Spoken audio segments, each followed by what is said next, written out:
Gyda tîm Rob Page wrth i'n paratoi ar gyfer y gemau ail gyfle ym mis Mawrth. Felly un peth i chi ddim yn ymwybodol o yw'r ffaith fod yna dîm arall fan hyn yng Nghymru wrth i'n paratoi ar gyfer y rowndiau terfynol fydd yn digwydd yn Qatar flwyddyn nesaf.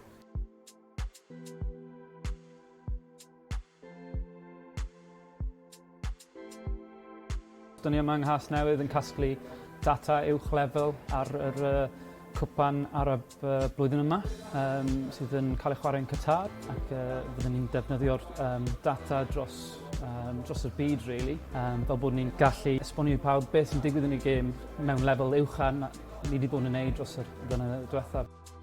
So I think this is most people's football fans' dream job, right? Sitting and watching football all day. But Arsene Wenger's vision, our Chief of Global Football Development, he wants to use data analytics to do two things. One, to better educate the world about football, but also to enhance that fan experience. So because we have new ways to look at the game, because we're creating these enhanced football intelligence metrics, we're going to be able to do a much higher level of analysis than we've ever been able to do before. But also all this data is given to the team. So we're getting to a position where it's no longer about who has access to the data, because we're giving them all of this data. It's about having the best people that can use this data to impact what's happening on the pitch. Fydd yr holl ddata a gwybodaeth sy'n cael ei casglu fan hyn yng Nghasnewydd yn rhoi mewn welediad eang iawn i fewn i ochr dactegol y gêm.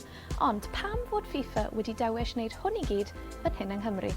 Behind us here we have many analysts coming from some of the prominent universities in South Wales, and it's great to be here because of that reason that Wales is such a prominent place for some of the work that is being done in the region here. We have many of the team that have either studied in Wales or are Welsh themselves, so actually it's a testament to the region and the prominent universities we have in this region for creating such a great resource for this tournament. Tra bod tîm Pêl-droed Cymru yn paratoi ar gyfer y gemau ail gyfle i gobeithio cyrraedd Nghwpan y Byd, be fydd lot o bobl ddim yn ymwybodol o yw bod Cymru yn mynd i fod yn chwarae rhan bwysig yn y twrnament beth bynnag. Ie, yn union.